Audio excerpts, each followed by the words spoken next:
mahasiswa yang dianggap baik, ya, secara technical baik, kemudian soft skill-nya juga baik, gitu ya, pembawaannya juga baik, bisa menyikapi banyak hal, gitu ya.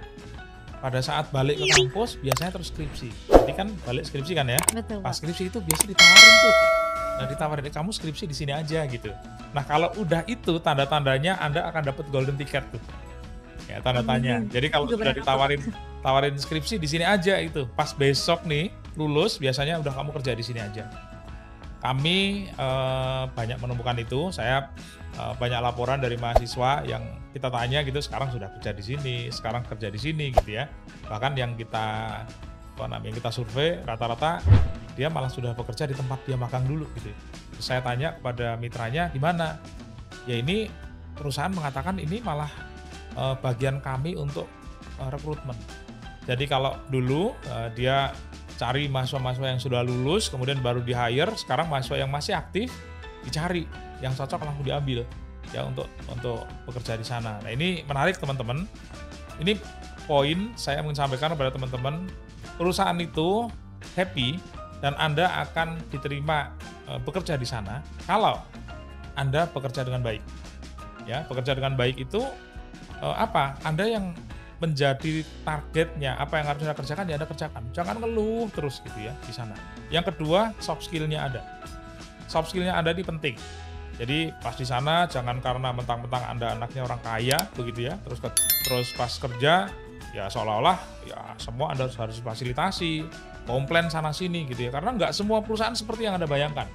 Ya, yang Anda akan bekerja ketemu tempatnya yang mungkin di sini nyaman gitu ya. Bisa jadi ada tempat yang tidak nyaman gitu ya. Jadi kalau magang biasanya perusahaan itu memang sudah menyiapkan Anda untuk menjadi sesuatu di sana.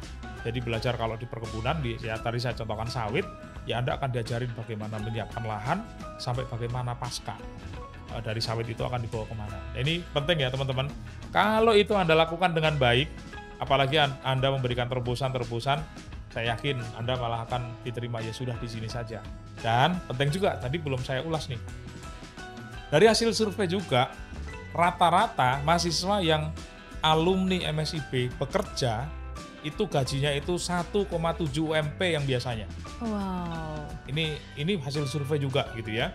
Jadi mungkin kalau di daerah Kalimantan misalnya ya, di sana UMP-nya berapa, itu mahasiswa bisa dapat itu. Saya bertanya kepada mitranya, kenapa dia digaji segini? Ya memang mahasiswa ini mampu. Dan mereka magang selama 1 semester, dia menunjukkan bahwa dia siap untuk menjadi sesuatu di perusahaan ini. Jadi memang dipersiapkan. Ini penting nih ya. Jadi perusahaannya happy dengan adanya ini. Makanya banyak perusahaan yang mendaftar gitu ya. Untuk magang ini saya melihat saat ini sudah baik ya. Saat ini sudah baik. Tapi tentunya karena kami saat ini melakukan ya dengan anggaran yang cukup besar.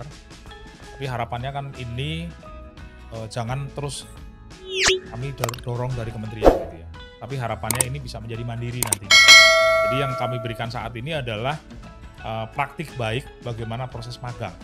Jadi teman-teman ini dari perguruan tinggi ya, proses magang yang mungkin saat ini cocok begitu ya, itu teman-teman dari perguruan tinggi harus ngecek dulu tempat atau mitranya, perusahaannya harus cek dulu.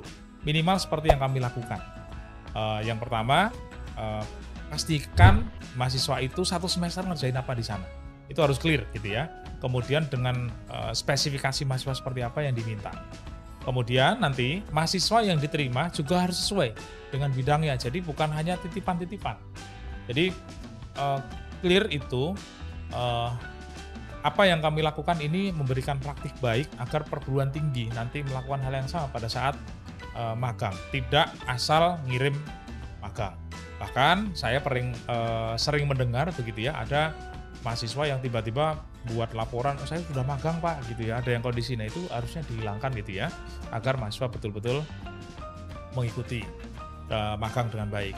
Kemudian untuk studi independen ini memang kami saat ini juga mengkurasi perusahaan-perusahaan yang menyediakan pelatihan itu cukup mahal memang. Nah, kami sampaikan pada perguruan tinggi, nanti mahasiswa pada saat dia mengikuti studi independen di sana, mahasiswa ini jadikan agen untuk perguruan tinggi mengenal mitra ini. Tujuannya apa? Agar nanti mitra ini bisa langsung berkolaborasi dengan perguruan tinggi.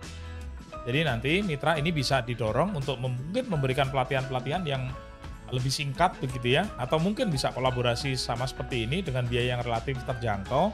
Akhirnya mahasiswa bisa mengikuti pelatihan-pelatihan yang bisa dikatakan pelatihan ini skill untuk masa depan gitu ya. Karena jangan sampai mahasiswa ikut pelatihan yang pelatihannya hanya kebutuhan yang penting untuk ikut pelatihan, tapi depannya nggak akan terpakai. Misalnya contohnya pelatihan mengetik misalnya, itu mungkin sudah nggak lagi gitu ya zaman sekarang gitu ya, harus berubah lagi. Terus terobosan lain begitu ya, kami tentunya ingin mahasiswa-mahasiswa di Indonesia untuk bisa cepat mendapatkan pekerjaan ya bagi yang ingin bekerja. Nah ini saat ini memang kita terus ngajak mitra sebanyak-banyaknya dan juga mahasiswa kita ajak sebanyak-banyaknya agar mahasiswa belajar lebih banyak lagi agar besok bisa cepat untuk bisa mendapatkan pekerjaan. Mahasiswa sekarang kalau mendaftar itu biasanya yang penting lokasi biasanya. Jadi kalau saya contohkan Rani gitu ya, pas daftar karena dari Semarang, pokoknya saya mau nyari tempat di Jakarta gitu ya. Karena di Jakarta ada suatu atau di Jogja atau di mana gitu ya. Mahasiswa ini dapat kesempatan 22 lowongan. Ya, 22 lowongan. Mungkin ada pertanyaan juga nih, kenapa 22 lowongan itu ya? Dulu itu saya bebaskan atau MSIB bebaskan mahasiswa mendaftar sebanyak mungkin. Iya. Dulu gitu ya. Terus akhirnya saya putuskan untuk dikurangi. Bagaimana mengurangi? Saya cari rata-ratanya. Jadi rata-rata mendaftar 22 ya sudah tak buka 22 lowongan mahasiswa untuk bisa memilih. Nah mahasiswa untuk memilih lokasi mitra atau tempat magang yang pertama lihat spesifikasi yang diinginkan oleh mitra. Untuk itu pertama. Jadi misalnya gitu ya Rani dari PR misalnya. Cari di sana lowongan yang membuka dengan keahlian yang Rani miliki. Karena walaupun bank gitu ya, saya mau ngelamar magang di bank. Nggak semua yang diminta di sana itu orang akuntan gitu. Tapi di sana itu ada orang IT juga. Gitu. Di sana ada orang PR juga. Di sana mungkin orang-orang dari legal juga, dari hukum juga. Nah maksudnya apa? Jadi teman-teman pada saat memilih lihat dulu di dalam lowongan itu apa kriteria yang diinginkan oleh perusahaan. Sama seperti melamar pekerjaan, beneran ya, sama seperti melamar pekerjaan.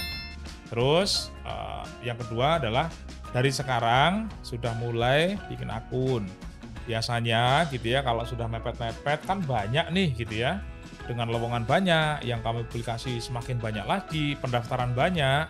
Saya khawatir platformnya tiba-tiba ada masalah gitu ya. Jadi sebaiknya dari sekarang ini mendaftar karena platform ini juga kita coba siapkan sebaik-baiknya sebenarnya. Tetapi kalau ada kendala kan juga mahasiswa juga nanti yang rugi. Itu yang kedua.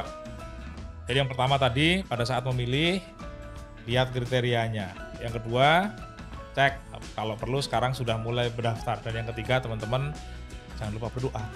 Ya tentunya jangan lupa berdoa teman-teman agar bisa mendapatkan tempat magang yang baik ataupun studi independen yang baik, dan itu untuk menunjang atau mendukung untuk masa depan teman-teman semua. Mungkin itu kali. Wow, sangat-sangat luar biasa dan ini benar-benar perlu diperhatikan ya Pak ya untuk insan dikti, karena mungkin ada beberapa yang asal mendaftar saja nih Pak. Wah, asal daftar yang penting bisa ikut MSIB. Kalau anak-anak zaman sekarang tuh bilangnya FOMO Pak, takut ketinggalan sama teman-temannya gitu. Padahal ternyata jika mendaftarnya tidak sesuai spesifikasi, mungkin di tempat magangnya juga akhirnya tidak bisa belajar dengan maksimal ya Pak ya, karena tidak sesuai dengan spesifikasinya gitu. Ya itu betul Rani, karena ada loh perusahaan itu yang nggak terpenuhi. Iya. Padahal satu sisi mahasiswa mengatakan kok saya nggak diterima. Padahal dia baru, misalnya ada perusahaan terima 200 magang gitu ya. Pas dicek di sana baru ada 182 misalnya. Ini kan masih banyak nih, masih 18, tapi kok saya di reject gitu. Iya. Nah itu bisa jadi nggak sesuai gitu ya, kriterianya. Atau tadi wawancaranya mungkin pas ditanya, kalau misalnya besok kamu harus ditugaskan untuk memeriksa di site lokasinya ada di Medan, mau apa enggak?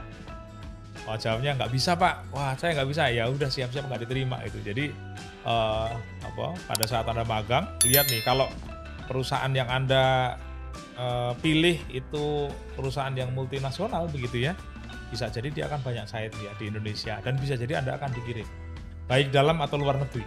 Nah, ini karena ada juga loh yang kemarin sampai dikirim ke Jerman. Wow. Ya, ada kondisi itu gitu ya. Melalui MSIB ya Pak ya? Bisa ke Jerman gitu. Betul. Jadi ini memang kadang tuh mahasiswa mungkin kurang teliti dalam membaca ya Pak. Padahal pasti ada keterangannya, oh mitra ini mungkin memang pusatnya di Jakarta, tapi punya beberapa perusahaan untuk bidang ini tuh ternyata harus dikirim keluar gitu. Nah itu yang harus dipahami juga oleh insan dikti gitu ya, dan harus mempersiapkan diri ya Pak ya. Dan jangan lupa juga untuk terus berdoa dan minta restu keluarga ya Pak. Iya betul.